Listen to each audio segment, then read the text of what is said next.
Thanks very much, Ben. For those of you who've heard Colin MacDonald from Clearwater, you're not going to get the sense of humor that he would impart at this time in the morning. Nevertheless, I'll do my best to introduce our guest speaker.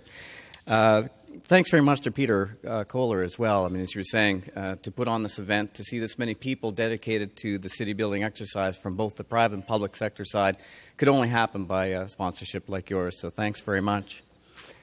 I first met Ken Greenberg 2 years ago, and it was at a time when I and our board at Waterfront Development Corporation wanted to sort of cast our eyes a little further out on the horizon. A corporation that's been around for a generation, has done many good things with many partners from both the city, from the province, and the private sector to create what we believe is one of the great waterfront cities in the world. We had a few opportunities left, and we wanted to make sure we didn't leave anything behind. And to do that, we wanted to make sure that we've got somebody in to challenge our thinking and our ideas, particularly someone with the practical experience in development, both from the public side of things and the private side, because we sit with one leg in both of those worlds. And we also wanted someone who had experience and the view of international connections, those cities around the world that are doing things that are admired and attract people and business and investment. And so that is where we landed on inviting Ken Greenberg to come down and really engage with us on some new ideas that have changed some of our strategies over the next 3 to 5 years. Ken has worked in some of the cities that everybody knows. Toronto, Montreal, of course, in Canada. He's doing some work in Vancouver right now. But beyond that, Washington, D.C., Paris, in other places around the world that are known as the world's great cities. And what you find in the themes of his discussions there, I think you will find compelling in the presentation today. He talks about the same sort of things that UDI heard Ray Ivany speak about as he reported in here, Nova Scotia, looking at the Ivany Commission, about how we need to lift ourselves up, and rather than waiting for somebody else to solve problems, is to build ourselves, one group at a time, entrepreneurs at a time, and to have the public and private sector come together not as a divisive group working against one another, but there's a call to action together, try and figure out what to do. It's the same thing that you hear with Mike Savage as well, as he stands before us quite often, and I'm sure you've heard this before. He's painted a picture of cities and puts it all in context. He can run a list of about a dozen well-known, successful politicians at the federal, provincial level who've made the switch to become mayors, because that's where the power and that's where the opportunities, and that's where democracy is thriving, and that's where the economy is building. And if you haven't heard him say that, I encourage you to invite him to your gatherings to paint that picture for you, because I think it's a very compelling argument about the switch to cities overall. I think you'll hear from Ken this morning something that is, in the words of, I was pleased to find a review of a book, which I think will paint a picture of what you can expect this morning. He wrote a book just the last couple of years, Walking Home, The Life and Lessons of a City Builder. And in a very positive review by the National Post, they said, if you're intimidated by the confounding planning language in minuscule type used in those newspaper zoning ads, Greensburg Guide to City Building is refreshingly accessible. So not to disrespect our colleagues at the city, they have to work with those confounding zoning words and everything else. But I think this morning you can expect something that's a little more inspirational and clear-eyed, and I hope you take something from it. So it's my pleasure to introduce and welcome back to Halifax, Ken Greenberg.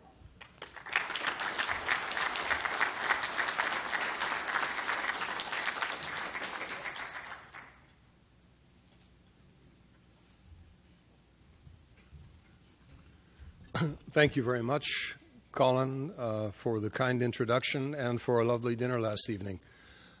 Your Worship, members of ULI, the Waterfront Corporation, UDI, sorry.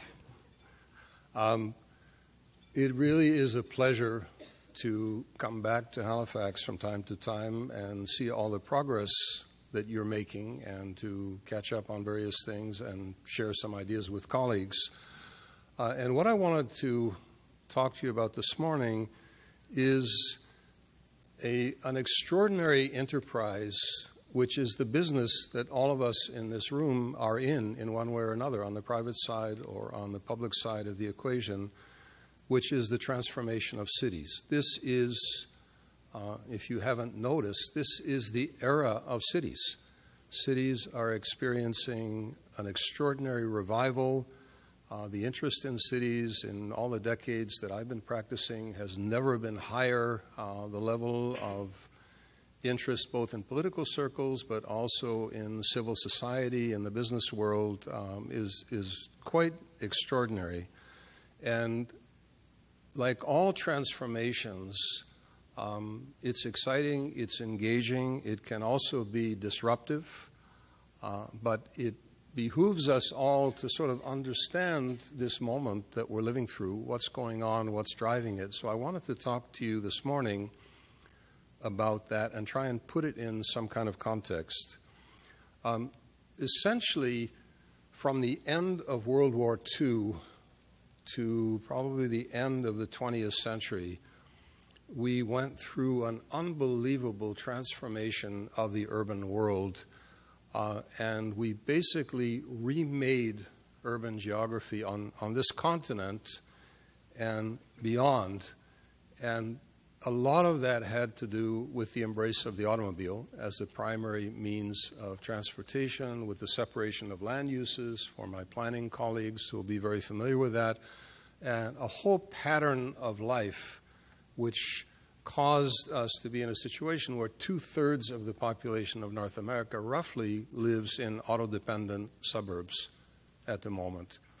We are now in the throes of an equally powerful counter-reaction to that, where we're changing back to something else. So this was round one. I found this 1940 image of Barrington Street just outside the door, and this could have been any city in North America,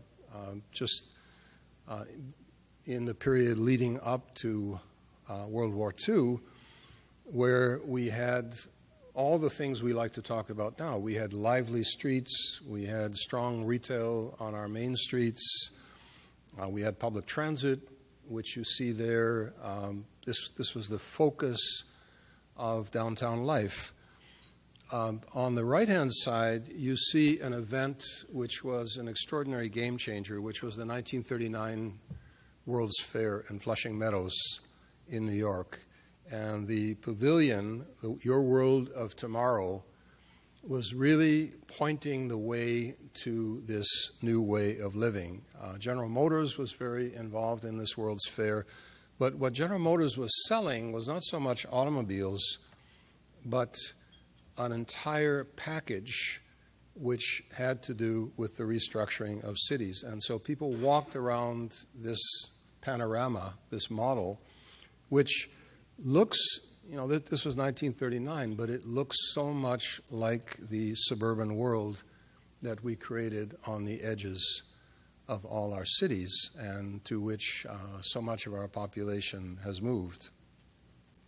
So this paradigm, which became dominant, very quickly tested to failure even as it was being created. So this is a Life magazine cover from 1960. So this is the early stages of the Interstate Highway Program in the U.S. Dwight Eisenhower came back from Germany. He had seen the Autobahns, and he got very excited about this idea of these great highways. He sold it to the U.S. Congress as a measure that was designed to move military personnel around the country in the event of a disaster, of an invasion. But oddly enough, these highways, the 46,000 miles of highways that he built, became the conduits that led people out of cities.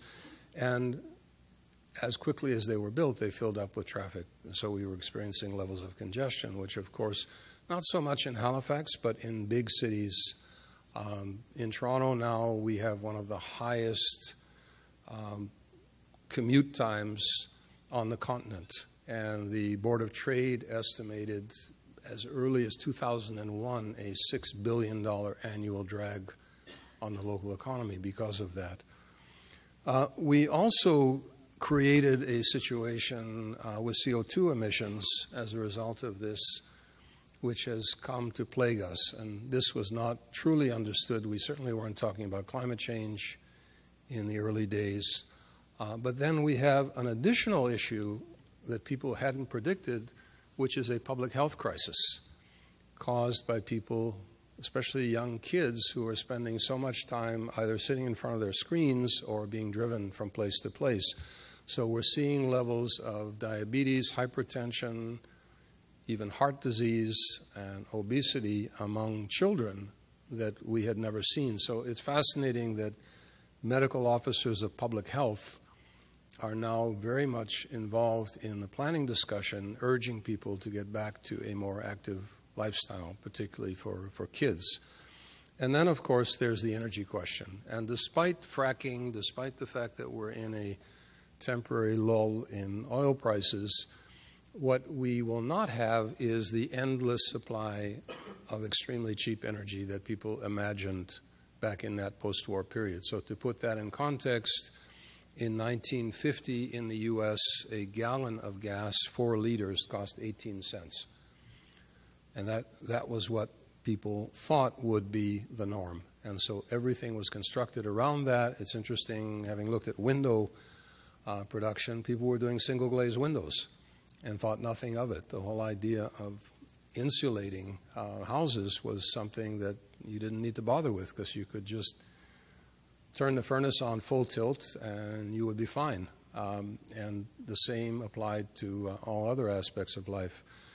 So we're now we've got our toes well into round 2. It is North America-wide. It is a response to the assumptions that underpinned that previous paradigm that are unraveling.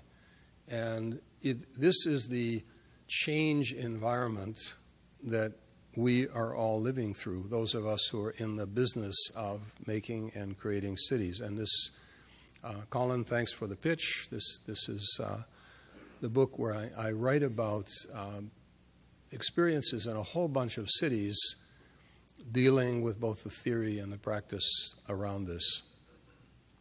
So what happened in that period, and I begin the book with the walk from the center of pretty much any city. If you pick a major street and you take that walk, this is what you will encounter. If you start on the upper left, you're in the historic core, so picture Barrington Street.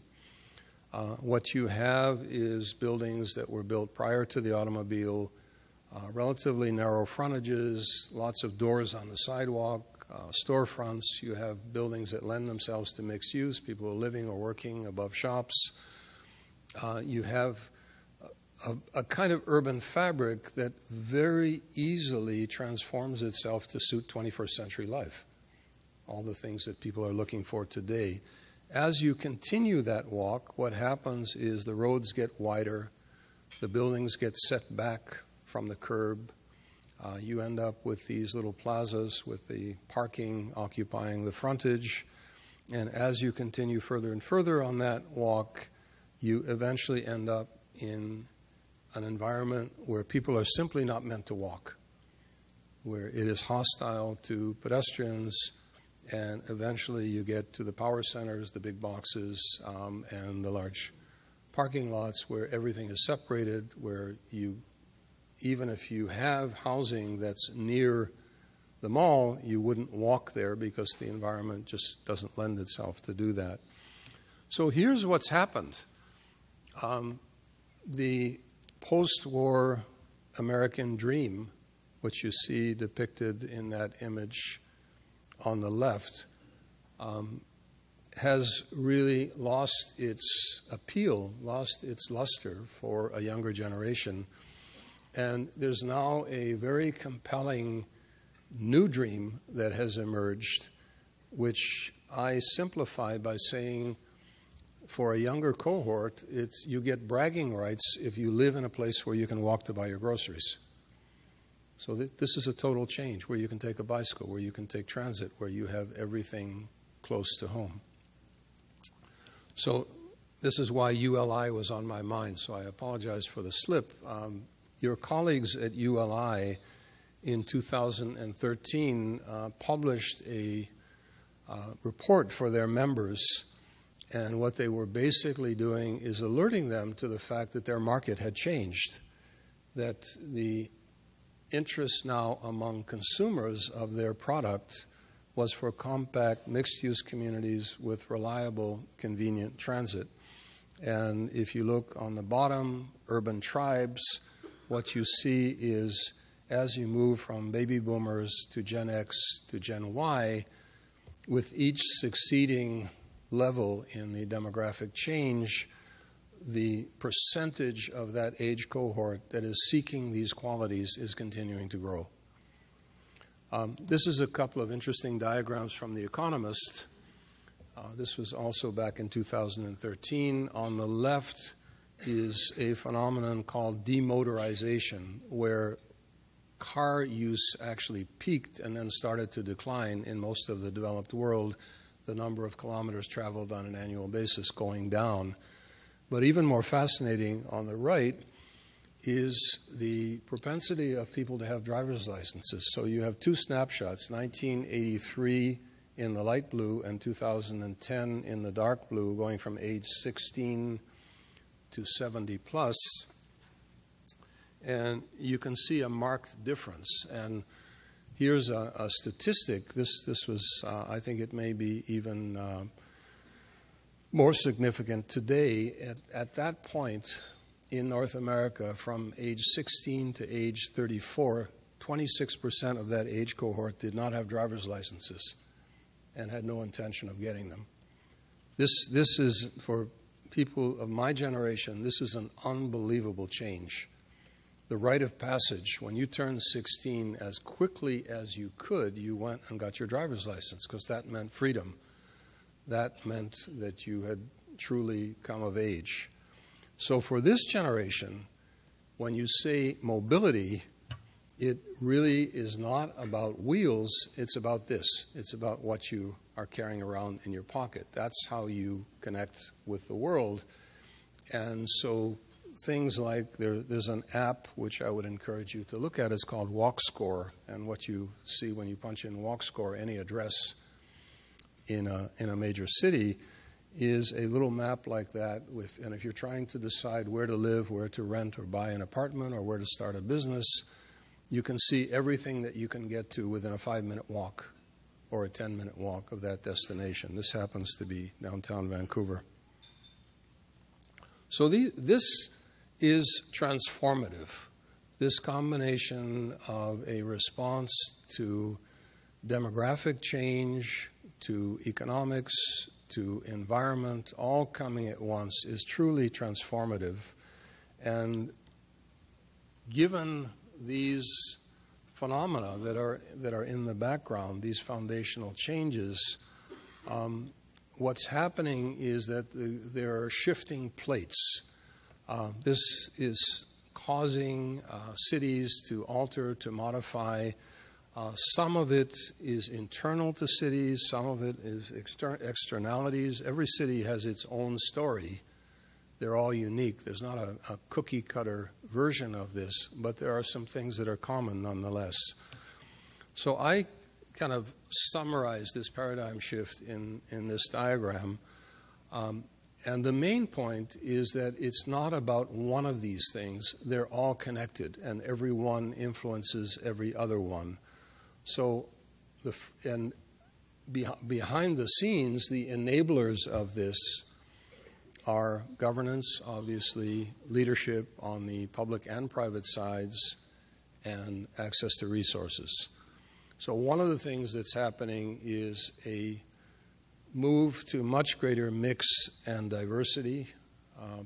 Let's call it complete neighborhoods, where you can do everything. You can live, work, shop, recreation, entertainment, all of those things in one place. Another component is changing how we move, how we access things in the city. A third key component is what I call the revival of the commons. As people are living at closer quarters and living in smaller spaces, we do more things in public. We do more things in public spaces. We do more things in areas that we share. We are also being forced to understand that we are part of nature. Climate change is through crisis, and extreme events forcing us to understand that we are not dominating nature.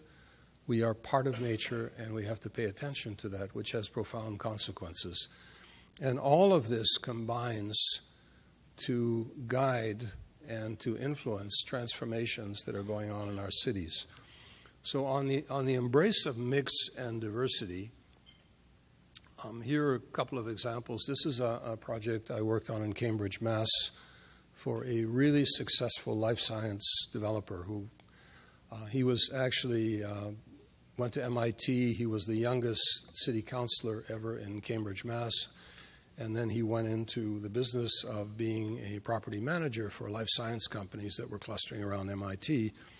And then he progressed from that to actually building new facilities for some of these major companies in the vicinity. And that project that you see there, for which I did the master plan, is one of those life science labs. Well, the observation that he made when I started on the project is the last thing I want to do is a science park.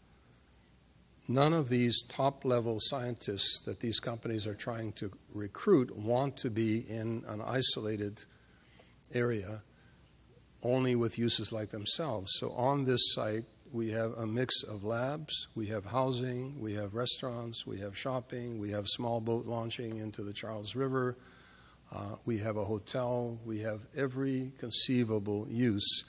And what's really important is that little public square, which is outside the labs, which converts into a skating rink in winter, because that's what will draw those employees to actually work in that place and keep them there.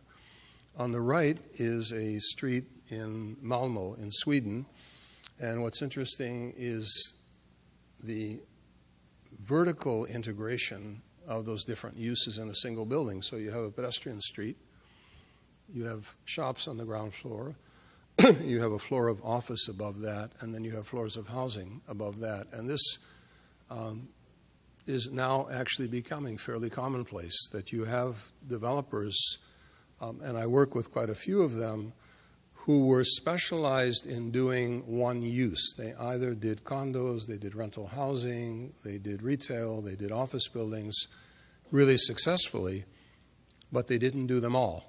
And two of the responses that I'm seeing to that are either development companies setting up internally divisions within their own structure that are able to finance and develop all of those uses, or forming joint ventures with other developers in order to do mixed-use development, because that's what the market is demanding. So it's not just about density, but it's how you make the density. And in terms of success, both for cities and for the private sector developing, the key is to build complete neighborhoods, sustainable neighborhoods. This is the St. Lawrence neighborhood in Toronto, which is right next to the St. Lawrence Market on the east side of downtown, which was done in the 1970s under Mayor David Crombie, and it became a kind of prototype for a new neighborhood. The focus is on the word making a neighborhood, not just a group of office buildings, a group of condo buildings, or one particular use. And developing the critical mass of population to support those uses, but also the ability to integrate them. This, in terms of living arrangements, this is from Regent Park in Toronto, which is transforming from a public housing project into an incredibly successful mixed income, but also mixed use neighborhood, building in a lot of opportunities for employment and shopping and the best aquatic center in the city and a cultural center. So building in, from a living standpoint, a range of tenures. So we're seeing, if you want to talk about life cycle housing in neighborhoods, the ability for younger people just starting off, getting their first place to live, then moving into the age when they want to raise kids, middle age, empty nesters, and eventually seniors being able to live in the same environment. So there are purchase options, there are rental options, there is affordable home ownership, there's affordable rental integrating all of those into the neighborhood corresponding to all the stages that we go through as we live in communities and we want to stay there. From a working standpoint, there again is the lab that I showed you. But in terms of working environments, it's not just office buildings, it's not just one thing, it's having a whole range of different types of working environments. Everything from co-working, which has become extremely popular, where you have young people who are actually sharing spaces and they rent everything from a hot desk to places where they can grow their businesses within a building and share conference rooms and share office equipment, integrating these in mixed-use settings and relating them to public amenities and to public transit. Shopping, there's an explosion of different options. We've moved far away from the time when there was one format for the large-scale grocery store with a big parking lot, and people would come once a week and load up with groceries. Increasingly, our older main streets are coming back to life. There's a real competition with smaller businesses. We, of course, have online shopping now. And the reemergence of things like corner stores and markets and farmers markets and all of these things becoming part of the retail pattern. And a lot of younger people living in cities shifting to something which we hadn't seen for a long time, and that is you buy your food on the way home from work in the evening.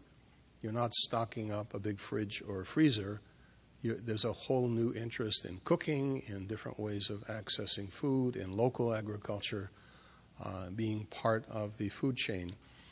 So here's a really interesting example, Walmart.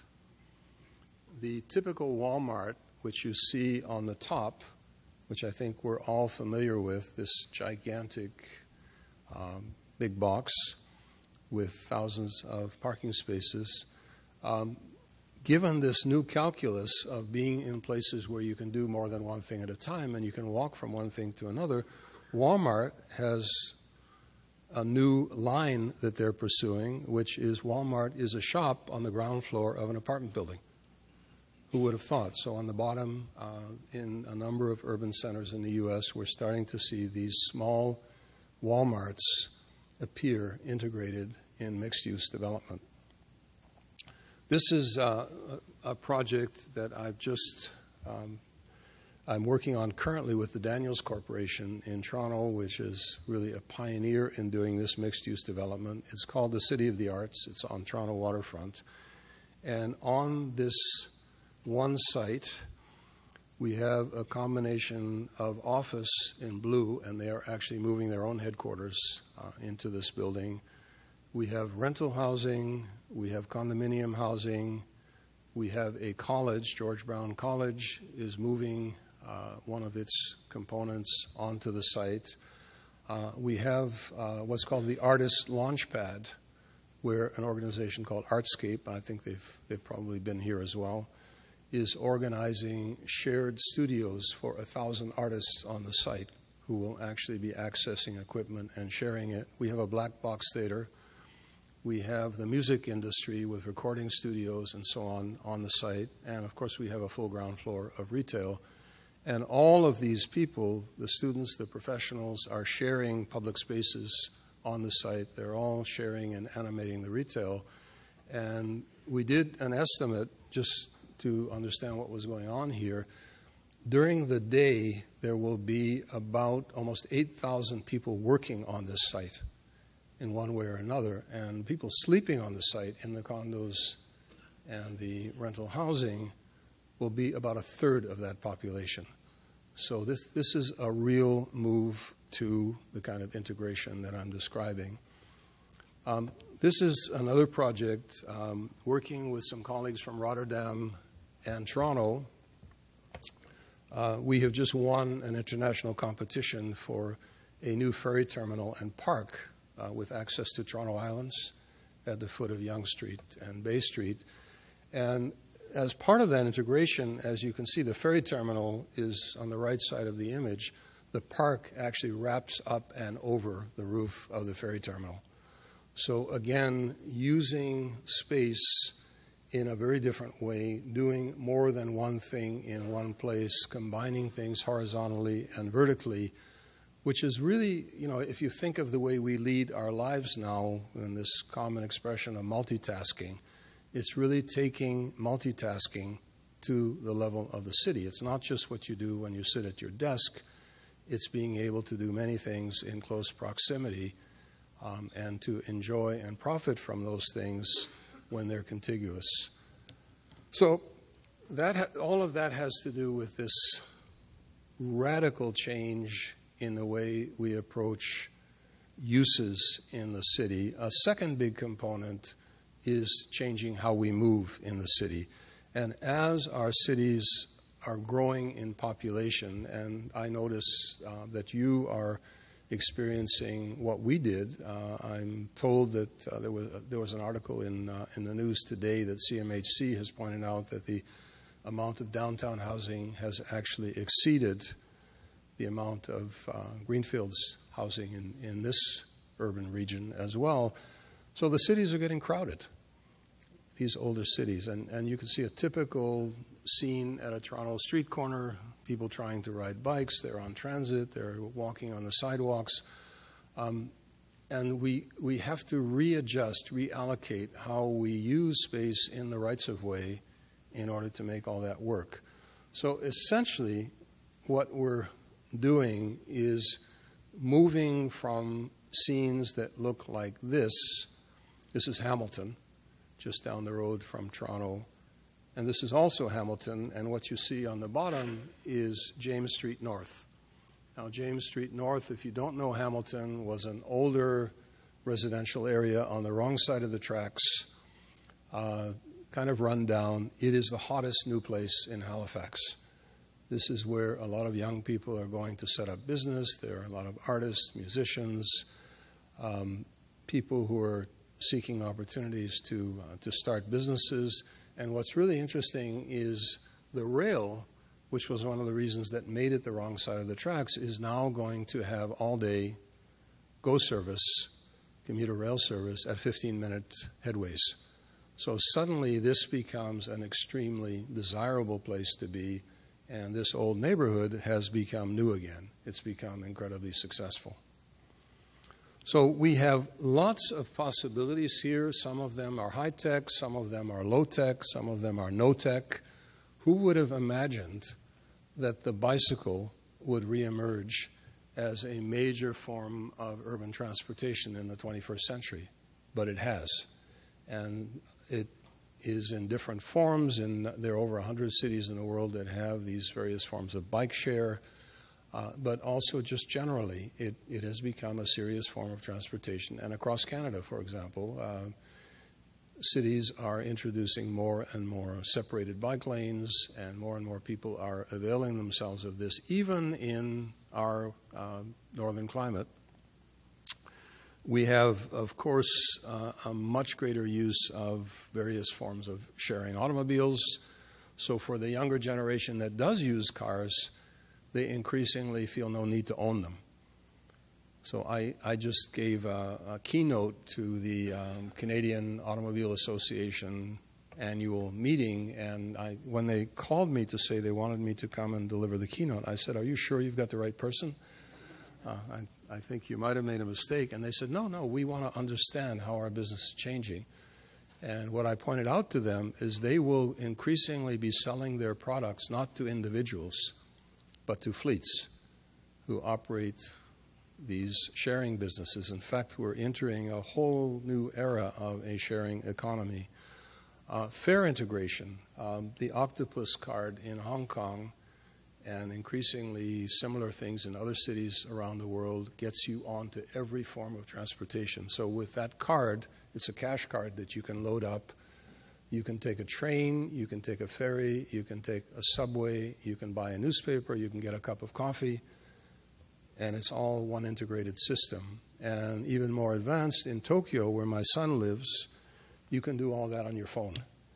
And at the same time, you can see real time where any of those means of transportation, you can track them. You can, if you're walking to a bus stop, you can tell when the next bus is going to arrive at that bus stop. We are definitely heading in that direction. We have some serious challenges to face. We have all this infrastructure that we built in the middle of the 20th century, which is starting to fall apart now, and which has to be repaired or replaced. We have in Toronto and Montreal, as depicted here, chunks of concrete falling off bridges, falling off elevated expressways. This is causing a crisis. In Toronto, in the next couple of days, the Public Works and Infrastructure Committee in Toronto will be dealing with an issue of what to do with the Gardiner Expressway, a portion of which has reached the end of its life. And so a major decision is, do you rebuild this highway as if you were back in 1954, or do you take the opportunity to do something different? At the bottom is Buffalo, a similar situation. And these highways run right through the hearts of our cities in strategic areas. They occupied an enormous amount of land. So they've created new frontiers, new opportunities to think about transforming parts of our city. So my question is, what happens just outside this building on the Coxwell Interchange? You have just such an opportunity facing you at a smaller scale. We're bringing back together something that was split apart in the early 20th century. Our city engineers, up until the first decades of the 20th century, were city builders. They dealt with services, utilities, transportation, but they also laid out city plans. It was all thought of holistically. We ended up splitting that apart, and we invented a new profession called traffic engineers. They weren't called transportation engineers. They were called traffic engineers for a reason, because they had one very specialized function, which was to move automobile traffic as expeditiously as possible through our cities. And so we created environments, this is Ottawa, which looked like this, where we scoured the rights-of-way, basically making them essentially for automobiles, for vehicular traffic, in Ottawa's case, also for fleets of buses, and uninhabitable for other uses. So Ottawa is now introducing a new LRT through the heart of the city. It's underground, and I worked on a study with the city to transform all of the blocks in downtown Ottawa as the LRT comes in, so they will look like what you see at the bottom. So widened sidewalks, cycle lanes, some of which have been introduced, various shelters for transit, street furniture, and so on. But it's really about reassembling the professions to think about the street as a place for social life of the city, not just as a place that you pass through. We're increasingly becoming comfortable with using pilots to test the benefits of radical changes. So the head of transportation for New York City, Janet Sadiq-Khan, who worked for Mike Bloomberg, went to Copenhagen at one point on a study tour, came back very excited about the pedestrian streets that she saw in Copenhagen, spoke to the mayor, and 6 weeks later, and that's not an exaggeration, 6 weeks later, some trucks showed up on Broadway from 23rd Street up to Columbus Circle at 59th Street, and with paint and temporary landscaping that came off the back of trucks, they basically turned Broadway into a largely pedestrian space. This was, we end up doing incredibly complicated and long-term environmental assessments to try to analyze everything that might go wrong. In fact, the best way to test it is to test it. And so people in New York City were able to see the huge benefits of this, and now it has all been made permanent and continues to grow, as was the case originally in Copenhagen, by the way. This is Yonge Street in Toronto, where I worked with the local councillor, Kristen Wong-Tam, and we did something very similar on Yonge Street called Celebrate Yonge. And for several blocks in downtown, we actually took out lanes of traffic and allowed the local businesses to expand for 2 weeks into the street space, and they experienced a 40% increase in retail sales during that period because people slowed down. They were able to interact with each other instead of being pushed along these very narrow sidewalks. They suddenly discovered places of business that they had hardly noticed when the environment was so different. We have to also make dense and diverse cities that work for all ages and abilities. We're not all agile 25-year-olds. So we have to think about our aging population. We have to think increasingly about making a place for kids in the city. I really like that photograph on the upper left. That is in Paris, and where those kids are playing soccer is in a park right in the heart of the financial district. So there are also people living there. The idea that these things actually mix. We have to think of places where places of people live, and you have young children. Where can they play? Where can young parents, male and female, who are looking after their kids, actually be able to congregate, have a coffee, do so in a way where the kids are comfortable? So it's a whole different way of thinking about who is our client, who are we building for. It is these complete communities. A next theme is finding ways to simultaneously become more urban and more green, and getting past the dichotomy that we used to have, which separated our sense of nature as something that was outside the city from the city itself. This is Bryant Park in the heart of New York City, behind the 42nd Street Library. This has become a gorgeous oasis right in the heart of the city. And one of my friends and colleagues, Betsy Barlow Rogers, who founded the Central Park Conservancy, has this wonderful phrase to describe what's going on. And she says, as the city is becoming more park-like, the park is becoming more city-like. So in addition to being a great park, Bryant Park also hosts a whole series of events which are very strong contributors to the economy of New York City and raise money for the maintenance of the public spaces. We are learning how to reconnect with the great natural features in the hearts of our cities, very often waterfronts. You are doing the same in Halifax with the great work of the Waterfront Corporation. So the upper left is Brooklyn Bridge Park, which I worked on the East River, and you see on the right an image of that promenade right next to the Brooklyn Bridge. Lower left is one of my favorite spots in Toronto, that lovely pedestrian cycle bridge over the Humber River. This was done during David Crombie's term as mayor, where he took advantage of the transformation of the Gardiner to extract some funds to actually create this pedestrian and cycle bridge. And on the lower right is Chicago, of course, with their great waterfront. But this is something which is extremely challenging because you have experienced an incredible winter. The events of the last few days all across North America of all kinds of issues of extreme climate are upon us. This is Calgary back in 2013, where the Bow and the Elbow rivers expanded their banks, and you see the Stampede grounds there covered with flooding. We have to think about resiliency. We have to think about dealing with this phenomenon that we have created. Human beings, I have no doubt, have contributed substantially to this. It is a reality, and it means we have to think about our cities in a very different way. This shift in the face of this imperative can be a hugely powerful thing for cities. And it's fascinating that Ontario and Quebec have now linked together to institute a form of cap and trade for carbon emissions.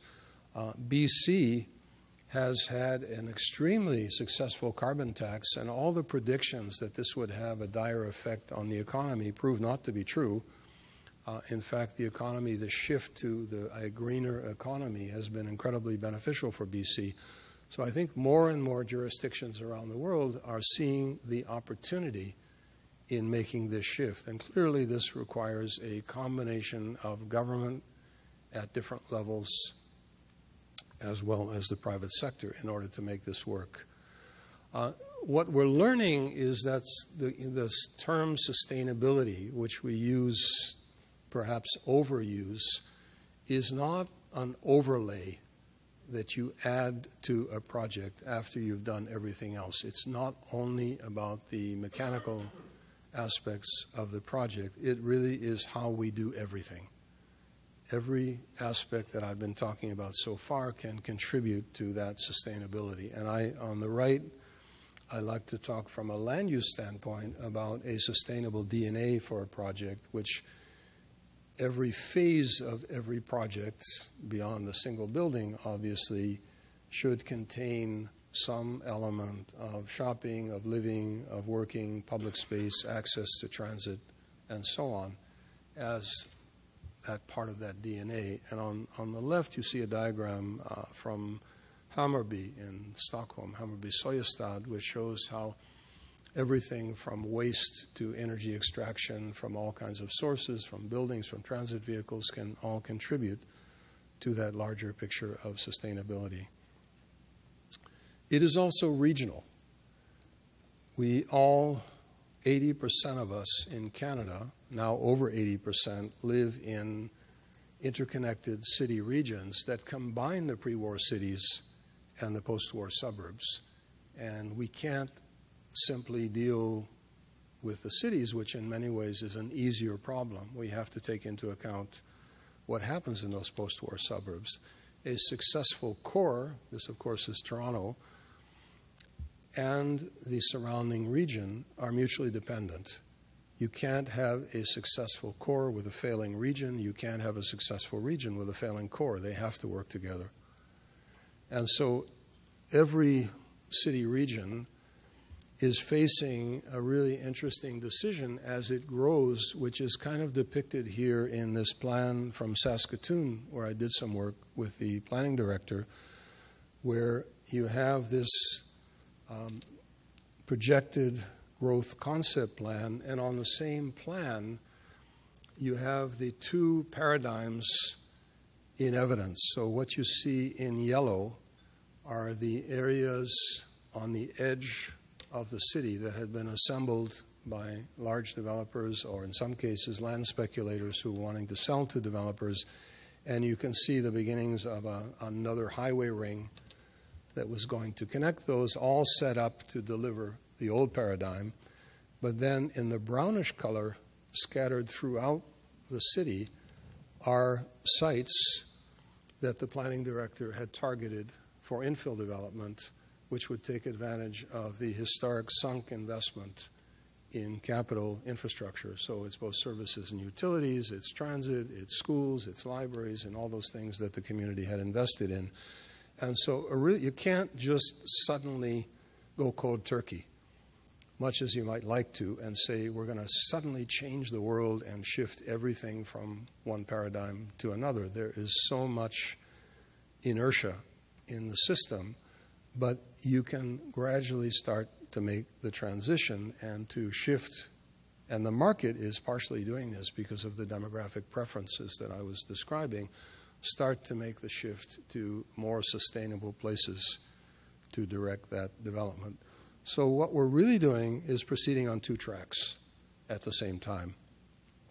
And so on the left is the St. Lawrence Historic District in Toronto, where when I was the head of architecture and urban design for the city, that image that you see would have been 75% parking lots, surface parking lots, with very few historic buildings left. It is now, there's nary a surface parking lot to be seen. You can see the St. Lawrence Market in the lower right-hand part of the image. The St. Lawrence Market was going to be shut down back in the 1970s because no one was using it. It is now absolutely booming, thriving, served by all those people who live around it as well as the larger city, but it has completely filled in as a very dynamic mixed-use, mixed-income area. To the right is Bank Street in Ottawa, and this is the area which is south of the canal.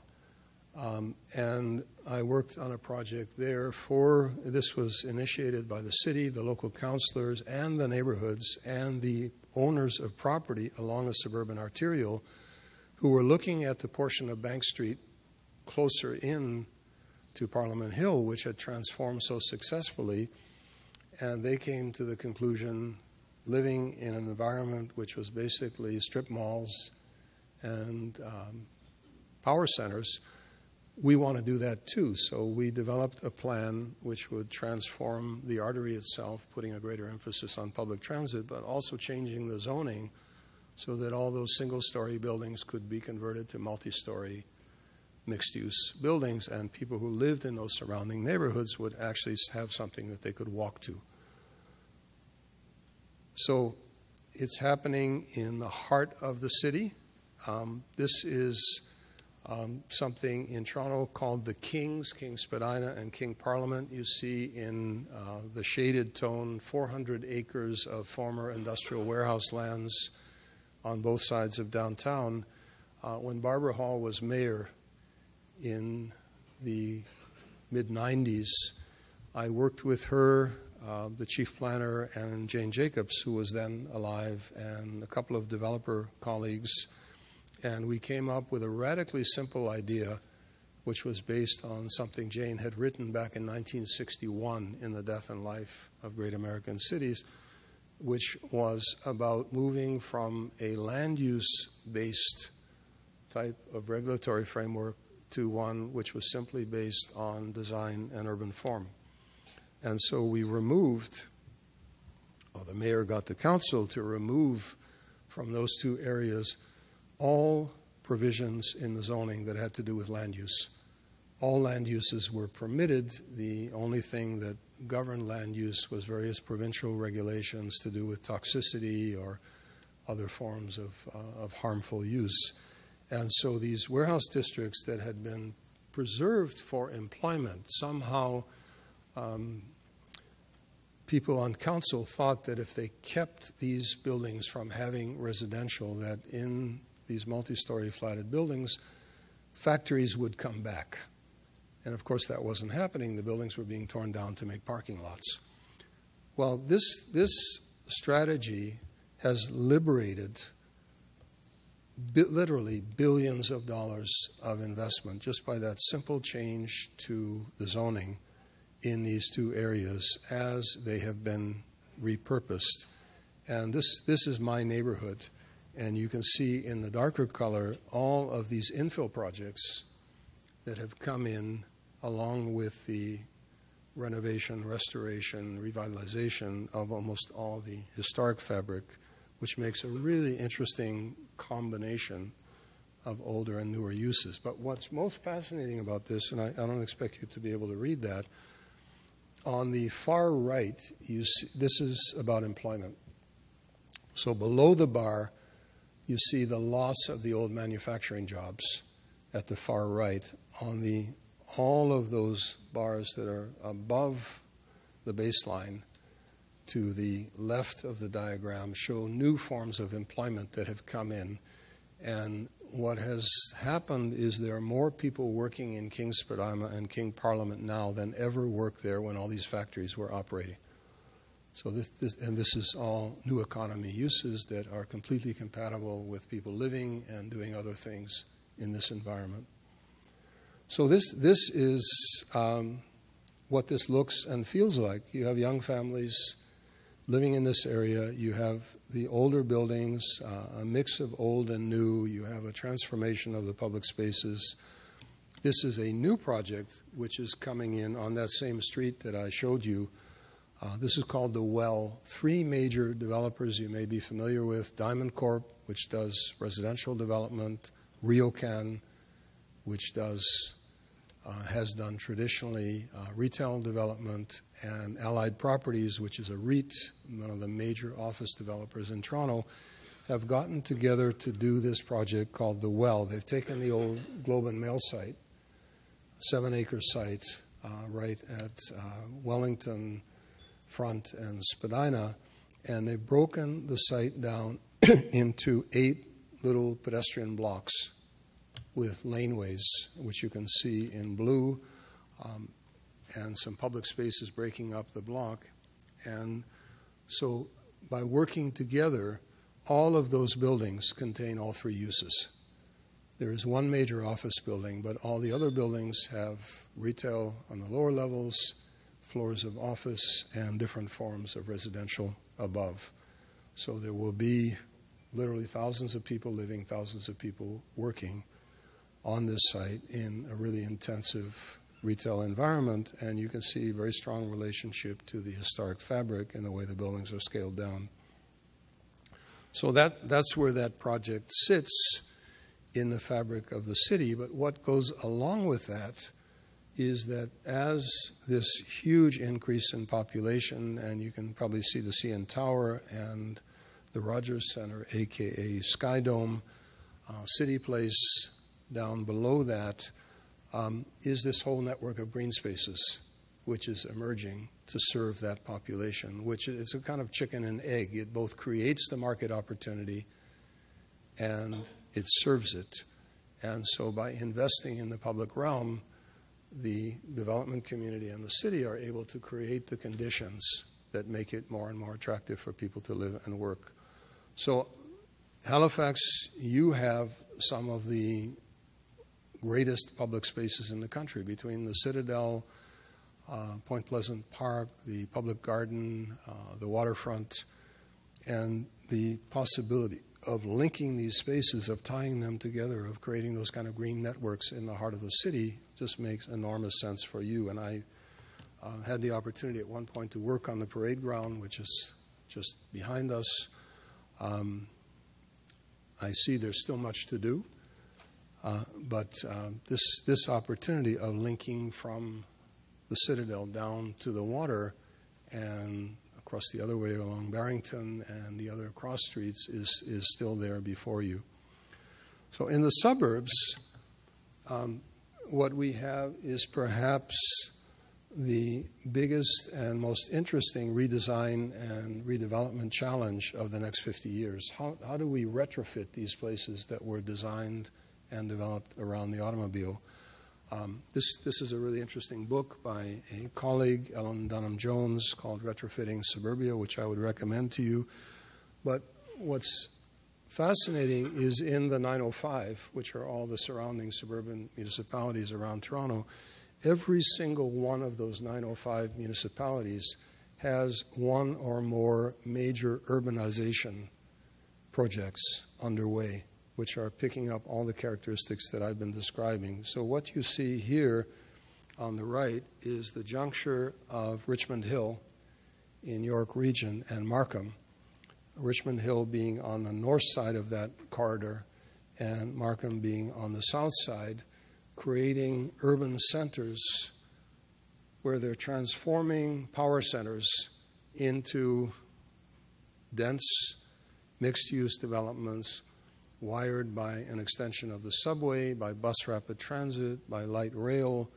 And these, you have them in Vaughan, you have them in Markham, you have them in Burlington and Oakville, and every one of those 905 municipalities has some version of this, and they're all happening to a very significant extent.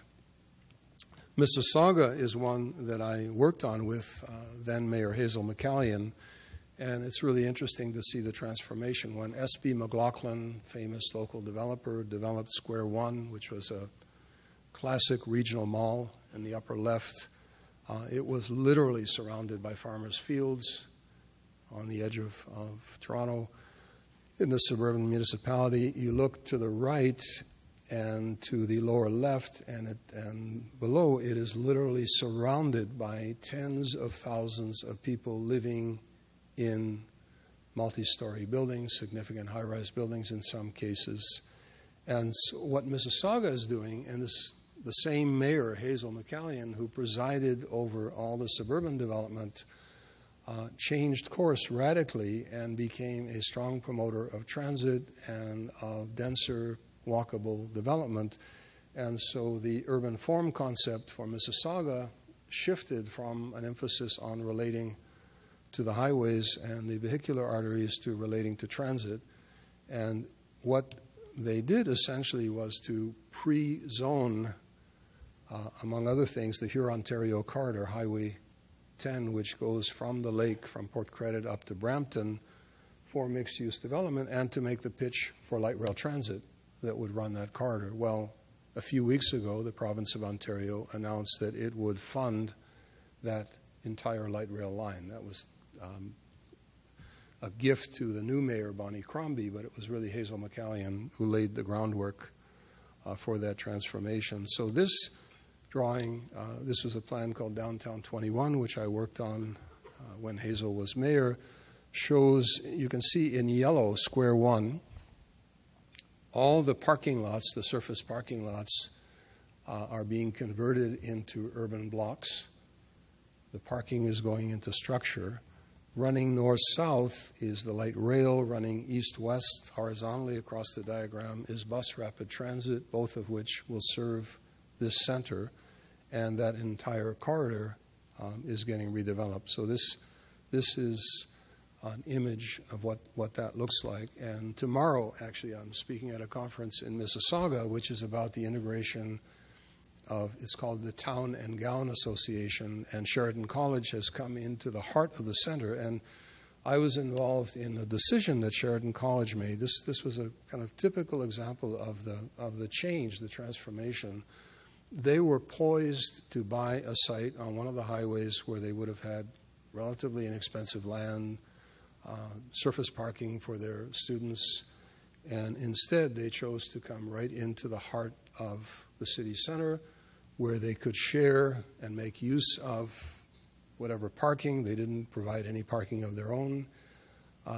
They would take advantage of the library, of the YMCA, of the Living Arts Center, and really importantly, give their students access to jobs, part-time jobs, as part of the city center. So institutions as well as private businesses are getting on this bandwagon.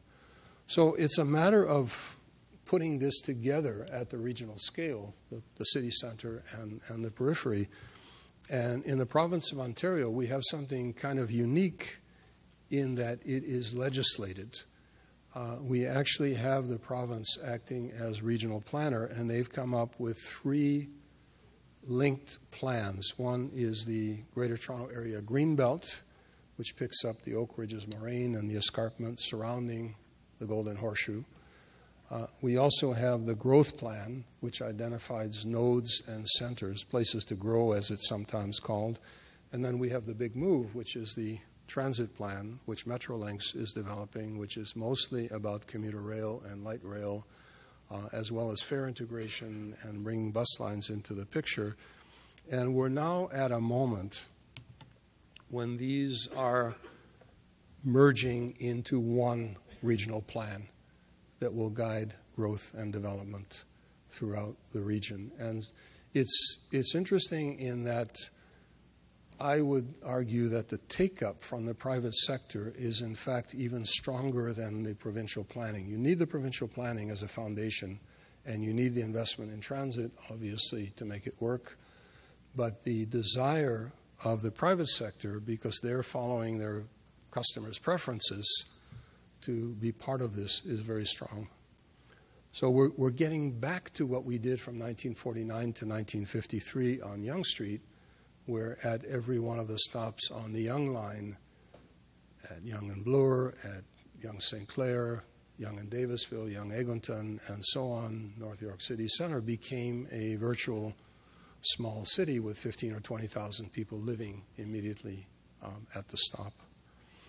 This is a project I worked on in Minneapolis for what's called the Southwest Corridor, and another reference to the ULI. The ULI and the Regional Conference of Mayors got together when this light rail was being planned to extend right from the heart of Minneapolis out into the distant suburbs, and at every one of the stops there was a neighborhood plan that was developed that combined public sector and private sector resources in order to make one of these complete neighborhoods that I've been describing. So, again, question for Halifax, how is this playing out in your city region? How are you addressing these issues?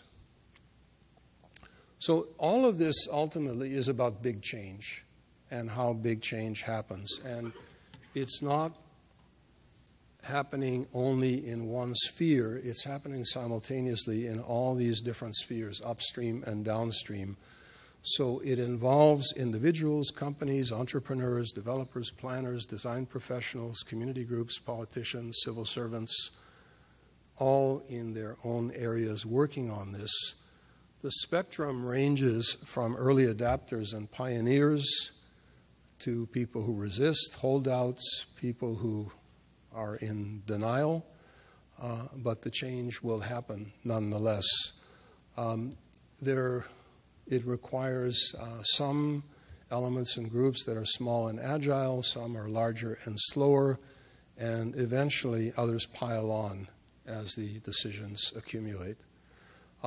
Sometimes it's led very strongly by mayors at the top, like Mike Bloomberg in New York, and if the mayor was still here, I would have, of course, mentioned Mike Savage.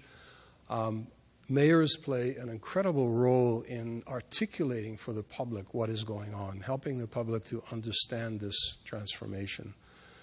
Community groups coming the other way around, bottom up. This is a really important active transportation corridor that was developed in Toronto. It came from a local community utilizing a rail corridor to make a connection running northwest out of the city, almost up to the airport, that will lead right downtown. It's the accumulation of thousands of individual efforts by small businesses and large. These are all in that neighborhood that I showed you, King Spadina. And every week, every month, there are new businesses opening, there are changes occurring, taking advantage of the opportunities. It's really important for municipal planners to explain the consequences to the public. This is from St. John's, where I did some consulting in Newfoundland. This is from a planning document speaking to a 10-year horizon for the city and explaining to the public that there will be more housing downtown and in older neighborhoods, more multi-unit buildings, often condominium ownerships, infill developments, and providing a vision and a way that the public can understand what's happening. But ultimately, it's about creating virtuous circles where these things interconnect.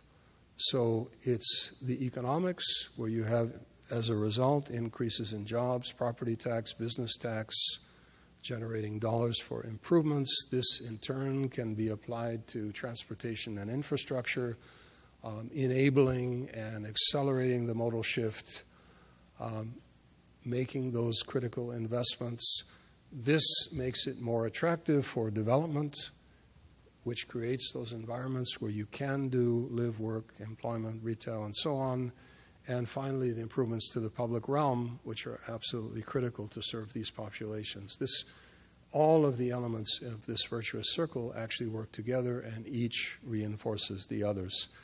It's, for people in my world, professional world, what's been really interesting is that no discipline has all the skills, all the knowledge to deal with these complex issues of transformation. So we're being forced to, and quite willingly, get out of our silos to forge new alliances. So this is a meeting that I'm sitting in on, a competition that we won for the Lower Donlands in Toronto, and around the table we have architects, landscape architects, engineers, ecologists, economists, social providers, artists, all working together. The hierarchies are flattened. There's no clear team leader. Great ideas can come from any member of the team, and it really fosters lateral thinking and problem solving. Sometimes it involves bending the trend lines, change at the margin. I've served as master planner for Boston University, and you see a really interesting pattern over the years of auto use declining, public transit increasing, walking and biking increasing, and those little dotted lines at the end is really what you can do to accelerate those changes. You can't absolutely alter those trend lines, but you can bend them. Sometimes you get an opportunity to see the really big picture. This was the old central artery through the heart of Boston, built in 1950. and it comes down with the big dig. And I worked with Mayor Tom Menino at that time. I served as interim chief planner in Boston, looking at how to leverage the big dig to restructure the downtown of the city. This is a great book by a colleague of mine in Calgary who's an energy analyst, Chris Turner. It's called The Leap, and I think he summarizes the situation really well. The most vital project of the 21st century is a shift from our unsustainable way of life to a sustainable one, a great lateral leap from a track headed for economic and ecological disaster to one bound for renewed prosperity. It is not about a lifestyle choice, to be perfectly clear. It is a much more serious challenge than that. If we don't figure this out in cities where now a majority of the world's population lives, where over 80% of Canadians live, we don't have a chance for long-term survival on this planet. The way of life that we had created simply is, as Chris said, leading to disaster. And this raises a final really interesting challenge, is that we in our part of the world have to do this democratically in a political space that reflects how we actually live in cities. And I've deliberately chosen this image of young people living in my neighborhood because they're the ones who have inherited this world that we've created. And they're the ones who are going to have to deal with the consequence. And so we have a great responsibility to them. Thank you very much.